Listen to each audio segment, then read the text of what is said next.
জামশেদপুরের সাকচির চেনাব রোডে অবস্থিত ঐতিহ্যবাহী দুর্গা ও কালীবাড়ির দুর্গোৎসব এবছর ১০৩ বছরে পা দিল। ১০৩তম বর্ষে দেবী দুর্গার প্রতিমা তৈরি করা হয়েছে ডাকের সাজে, যা বাংলার ঐতিহ্য বহন করে। প্রতি বছরের মতো এবারও বিশুদ্ধ সিদ্ধান্ত অনুযায়ী পূজার আয়োজন করা হবে। ৩ দিন ধরে ভোগ বিতরণ করা হবে সকল দর্শনার্থীদের মাঝে। ষষ্ঠীর দিন সন্ধ্যায় অনুষ্ঠিত হয় বর্ণাঢ্য সাংস্কৃতিক অনুষ্ঠান। শ্রী অশোক ভট্টাচার্য, আমি সাকচি দুর্গাবাড়ির সভাপতি। দুর্গাবাড়ি চেনাব রোডের সাকচি দুর্গাবাড়ির এই ১০৩তম পূজা আমরা ১৯২৩ সাল থেকে এখানে করে আসছি এবং আমাদের বিশেষ ঐতিহ্য বা বিশিষ্ট হচ্ছে যে আমরা বিশুদ্ধ সিদ্ধান্ত মতে পূজা করি এবং এক চালের প্রতিমা গড়ে বরাবর এই মন্দিরে পূজা করে আসছি।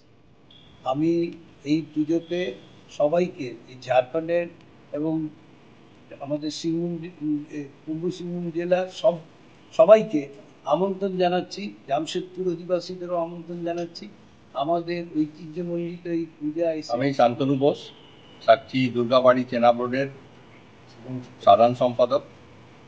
আমাদের এবার ১০৩তম দুর্গা উৎসব।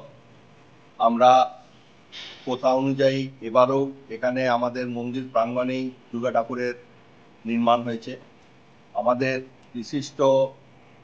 বিশিষ্টতা হচ্ছে যে আমরা কামারপুকুর জয়রামবাটি থেকে আমাদের লোহিতগণ এসে পুজো করে। আমরা সপ্তমী, অষ্টমী, নবমী ৩ দিনই সকাল এবং সন্ধ্যে দুবেলাতেই ভোগ প্রসাদ দিই, যা অগণিত ভক্তগণ এসে তা গ্রহণ করেন। মন্দিরটিকে বিশেষভাবে আলোকসজ্জা দিয়ে সাজানো হয়।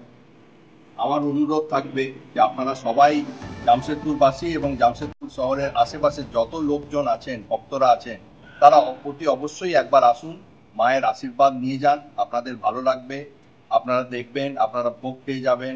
আপনাদের জন্য আমরা অপেক্ষায় থাকলাম।